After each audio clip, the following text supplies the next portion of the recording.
우리 태양이도 몰라? 네. 교회 절기에 대해서 관심이 별로 없군요. 다음 주는 무슨 주일이에요? 네, 부활절이에요.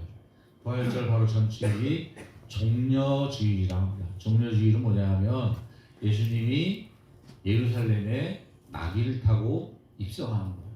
근데 예수님이 인기가 참 좋았어요. 왜냐하면 예수님이 기도하니까 물고기 2마리와 떡 5개로 낭자만 5,000명이 먹고도 12광주리가 나왔어요. 4,000명을 먹이고도 또 많은 광주리가 나왔어요. 이스라엘 로마의 핍박을 받는 그런 시기였기 때문에 너무 힘들고 어려운 때였어요. 다른 나라의 침략을 받고 거의 그 사람들 통치 밑에서 세금도 많이 뺏기고 많은 권리와 권리를 빼앗긴 채 살아간다는 게 쉽지 않을 겁니다. 그래서 로마로부터 독립을 하기를 원했습니다. 그런데 대단한 분이 나타나셨습니다. 빵만 만들어 주시는 게 아니라 기도하면 죽은 자가 살아나고, 기도하면 소경이 눈을 뜨고, 기도하면 미신자가 정상인이 되고, 뭐 말할 수 없는 기적들이 한없이 나타나는 거예요. 그러니까 저분이 바로 하나님께서 약속하신 우리의 구세주가 나타나셨구나, 메시아가 오셨다 그러면서 예루살렘에 이제 입성하는 예수님을 보면서 많은 사람들이 호산나 호산나 우리의 구세주이십니다 그러면서 막 소리 지르며 찬양했어요. 그리고 자기들의 겉옷을 다 깔아가지고 레드카펫처럼 쫙 길을 만들어주고 박수를 치고 환호성을 치며 아주 대단한 환호를 받으며 예루살렘에 입성을 했어요.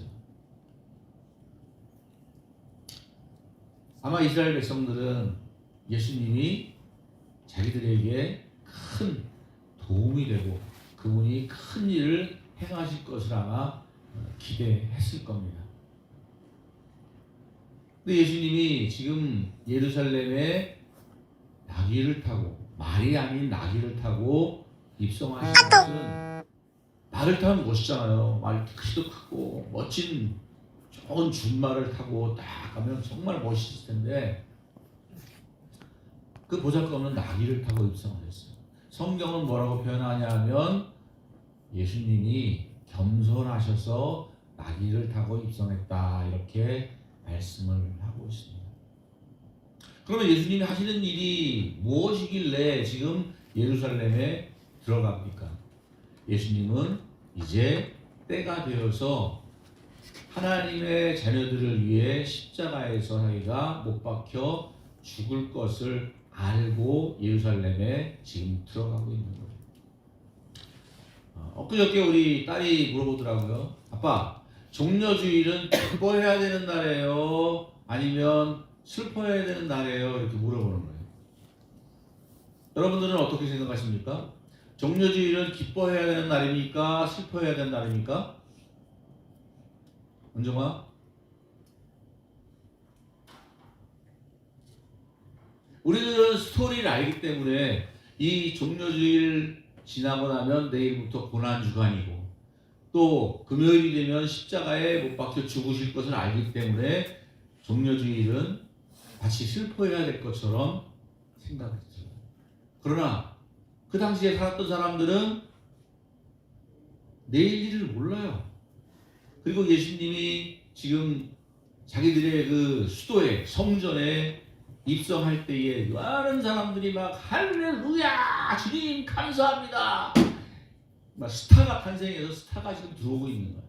메시아가 대단한 분이 얼마나 기대하고 좋아하겠어요. 그래서 사람들이 막 찬양하고 그냥 막 우리 예수님 요새 말로 하면 예수 막 환호를 갖다 막 지른 거야. 그러니까 다른 제사장들이나 율법사가 보기에 아니 이렇게 거룩한 곳에서 뭐 하는 거냐고 막 비판하니까 예수님이 저 사람들이 그러지 않으면 땅의 돌들도 소리를 지를 겁니다. 이렇게 이야기했습니다. 이스라엘 백성들은 예수님이 어떠한 분이신지 알지 못했지만 그들은 메시아를 기다리고 있었어요. 그래서 기뻤을 겁니다. 근데 구원하는 방법이 힘으로, 완력으로 이스라엘을 구원하는 게 아니라 예수님의 구원하는 방법은, 하나님의 구원하는 방법은 십자가입니다. 할렐루야.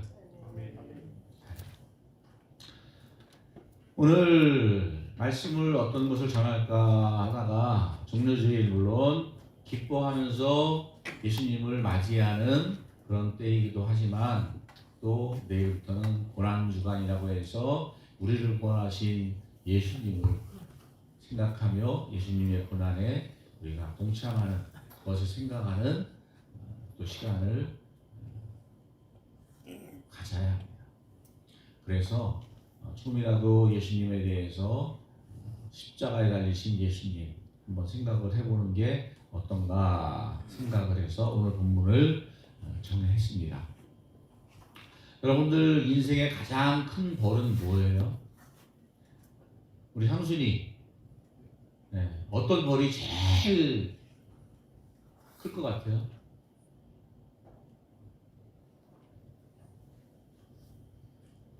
갑자기 물어보면 대답하기가 곤란해요. 세상에서는 가장 큰 벌이 뭐예요? 사형.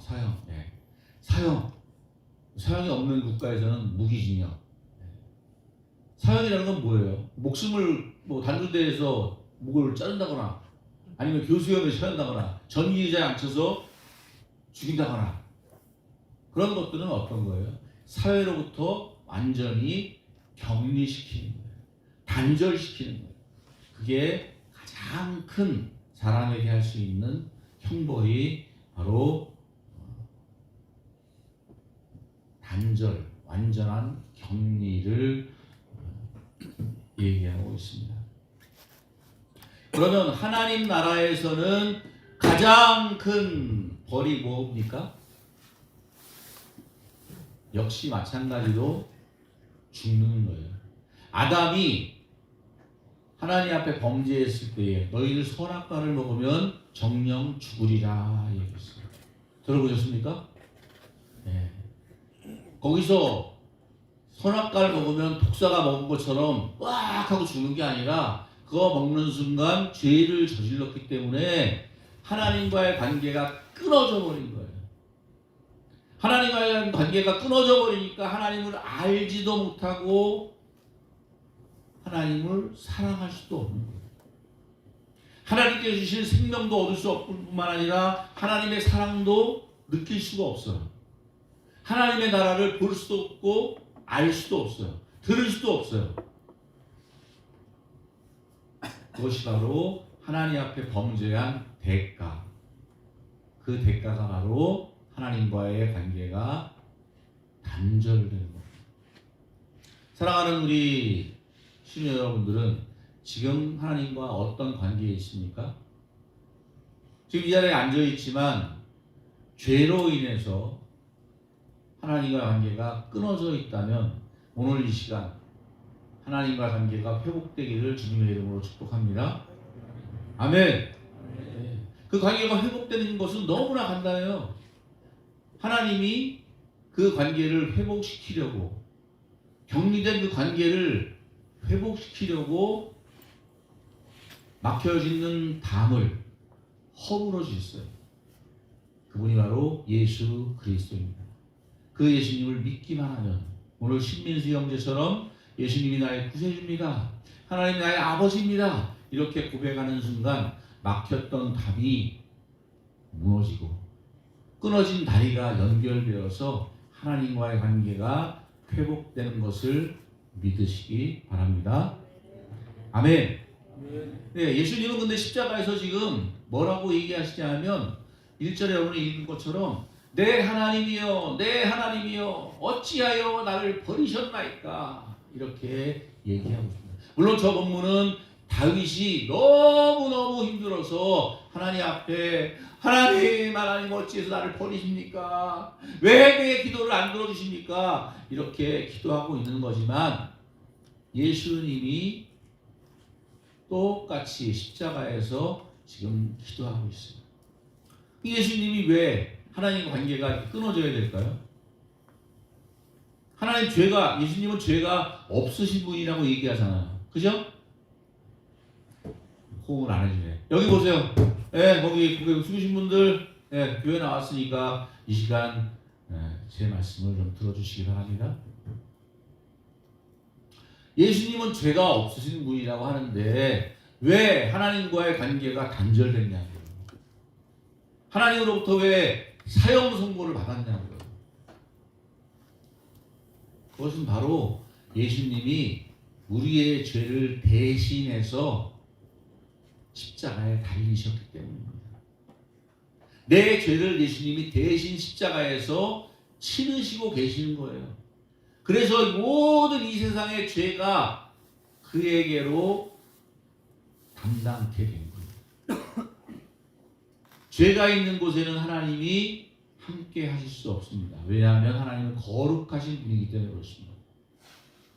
그 예수님이 지금 저와 여러분을 위해서 모든 죄를 담당하셔서 그 대가로 죽임을 당하고 계십니다.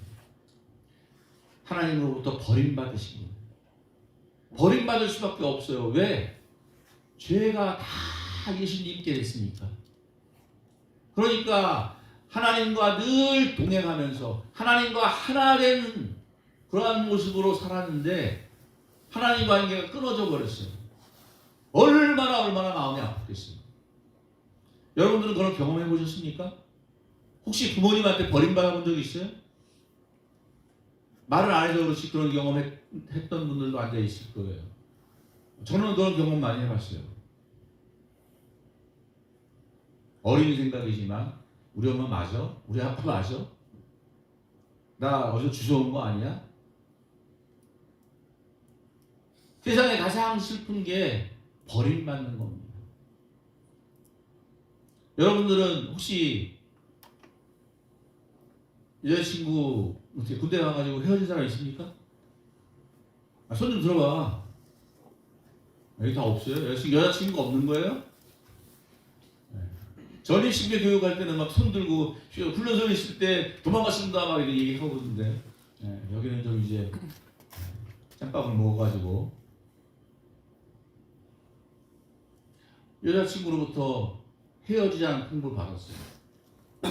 얼마나 마음이 아프겠어. 그렇게 사랑했는데 여자친구가 헤어지지. 그러니까 열받으니까 가서 막 패고 그러는 거 아니야. 그러면 안 되겠지만 하여튼간에 그 마음의 상실감이라는 거는 이루 말할 수가 없을 거예요. 또 여자친구 아니더라도 그냥 친구도 야, 더 이상 우리 만나지 말자. 절교 선언을 받을 수 있을 거예요. 여러분들 결혼을 안 했지만 지금 우리나라의 이혼율이 엄청납니다. 앞으로 결혼 잘 하시기 바랍니다. 왜 대답을 안 하고 결혼 안 할 거예요? 결혼 잘 하시기 바랍니다. 네, 뭐 이쁜 제니, 장원영 소용없어. 여러분을 정말 사랑하는 그런 사람을 아내로 맞아 행복한 삶을 살길 바랍니다. 그리고 그 사람이 영원토록 하나님의 나라에 갈 때까지 끝까지 갈 수 있도록 그런 사람을 아내로 맞이하시면 참 좋겠어요. 그런데 그렇게 사랑해서 결혼했는데 평생 함께 하자고 결혼했는데 이 여자가 바람이 나서 도망갔어. 얼마나 가슴이 아프겠어요. 상상만 해도 끔찍하지 않겠어요? 버림받은 자의 슬픔. 지금 예수님은 하나님으로부터 버림받은 자의 슬픔 속에 절규하고 있는 거예요. 하나님, 어찌하여 나를 버리시나이까? 하나님, 왜 나를 버리셨습니까? 이런 고백을 할 수밖에 없는 이유는 지금 모든 죄로 인해서, 사람들이 지금 모든 죄로 인해서 지금 하나님과 관계가 끊어졌기 때문에 예수님이 갖고 있던 모든 그 하나님에 대한 사랑, 그 신뢰, 그 믿음, 그런 것들이 다 깨어져 버린 상태예요. 그래서 하나님 앞에 이런 기도를 한 것입니다. 넘겨주세요.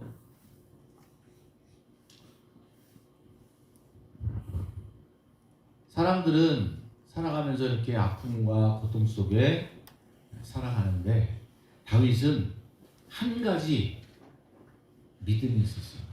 어떤 믿음이냐? 하나님은 거룩하니 하신 분이십니다. 아멘. 네, 3절에서 하나님은 거룩한 분이십니다.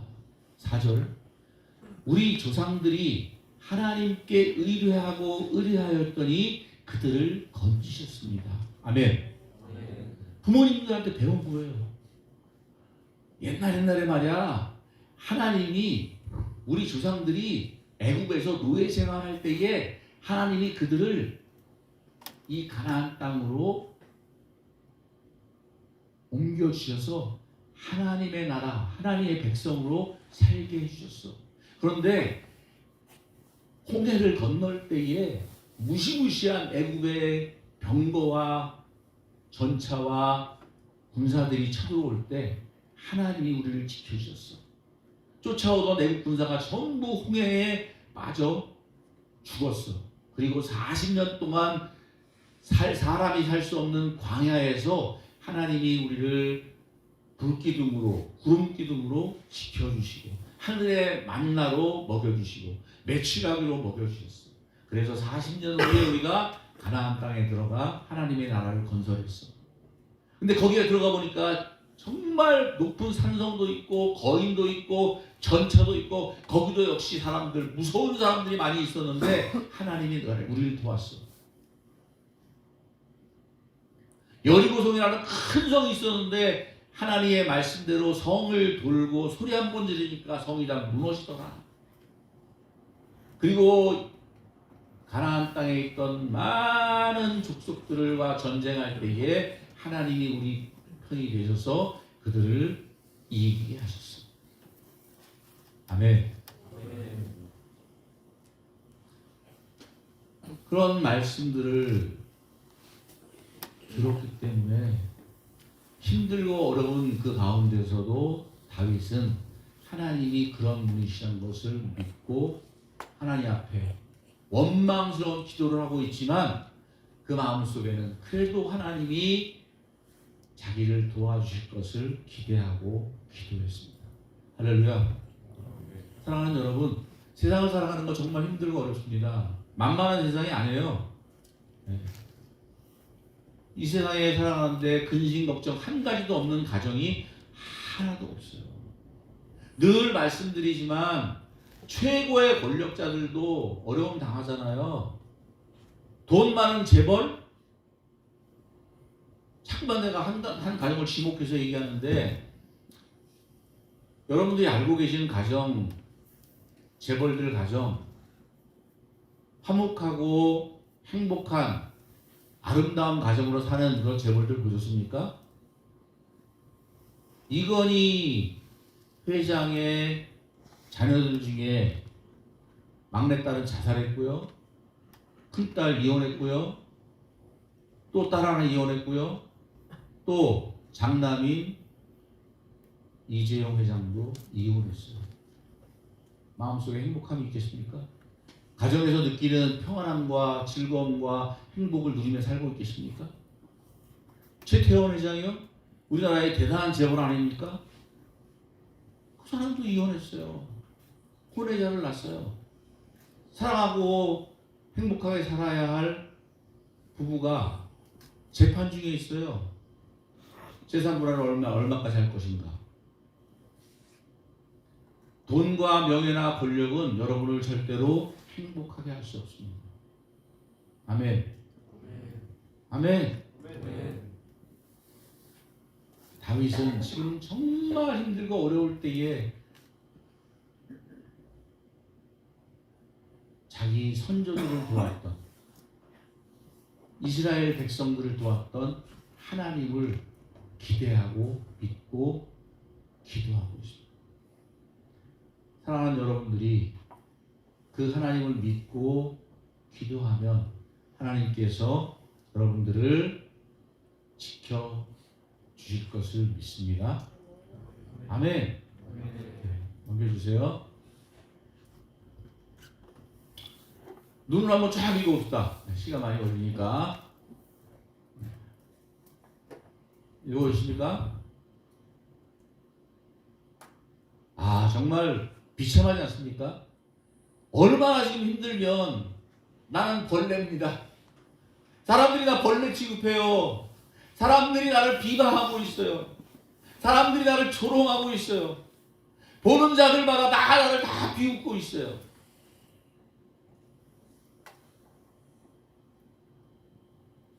얼마나 힘들겠어요. 내가 어떤 사람인데? 하나님 믿는 사람인데.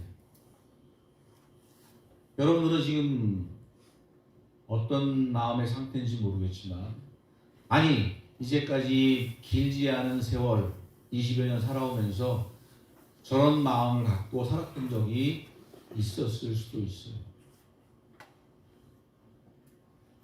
정말 힘들고 어려운 저런 상황 속에서 하나님은 하나님의 사람들을 결코 내어버리지 않으십니다. 아멘. 왜냐하면 하나님은 우리의 아버지이십니다. 하나님은 나의 구원자가 되시기 때문에 그렇습니다.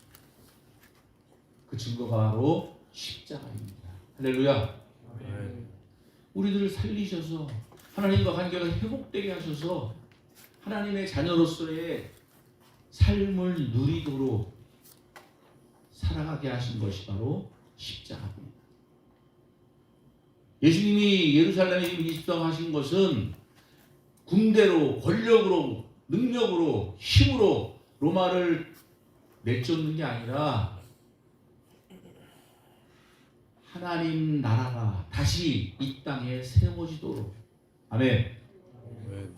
사람들이 죄로 어둡게 한 이 세상을, 망가지고 부패해지고 더러워서 하나님이 함께 할 수 없는 이 세상을 다시 회복시키기 위해서 이 땅에 오신 것을 여러분들이 믿으시기 바랍니다. 그리고 이 땅에 있는 모든 사람들, 그러니까 피부에 와닿지 않죠. 여러분들이 진심으로 지금 하나님, 주님, 내가 주님을 믿습니다. 주님이 나를 위해 십자가에 죽으신 건 믿습니다. 주님, 나의 구세주가 되십니다. 하나님, 내 아버지가 되십니다. 이렇게 고백하면 하나님께서 여러분들의 마음 가운데 오셔서 하나님께서 주시는 평강을 주실 것을 믿습니다. 그것을 경험하는 삶을 살게 될 것을 믿습니다. 아멘. 그게 바로 샬롬이에요. 여러분들 인사할 때 샬롬 그러잖아요, 그죠? 그냥 간단하게 안녕. 샬롬은 거기서 끝나는 게 아니에요. 물론 평안하냐, 우리나라처럼 안녕하십니까 하는 뜻도 있어요. 안녕, 샬롬, 샬롬, 평화, 평강, 여러 가지 있겠지만 샬롬이라는 것은 하나님과 하나 되는, 하나님께서 주시는 평강 가운데 있는, 하나님이 내 안에 있고 내 안에 하나님이 있는, 하나님을 소유한 자가 가질 수 있는 그것이 바로 샬롬입니다. 하나님의 자녀들은 그 하나님의 샬롬이 우리 마음 가운데 있습니다. 아멘. 아멘. 저는 여러분들이 오늘 이 아침에 하나님께서 주시는 그 평강을 경험할 수 있기 바랍니다. 간단합니다. 여러분들이 정말 눈을 감고 하나님 앞에 기도하며 여러분 마음 가운데에서 하나님의 평강이 여러분의 영혼을 평강의 길로 인도하실 것을 믿습니다. 아멘. 넘겨주세요. 하나님은 이스라엘 모든 자들, 아니 한 사람 한 사람 모두에게 저렇게 하실 것입니다. 다 같이 한번 읽어봅시다. 시작.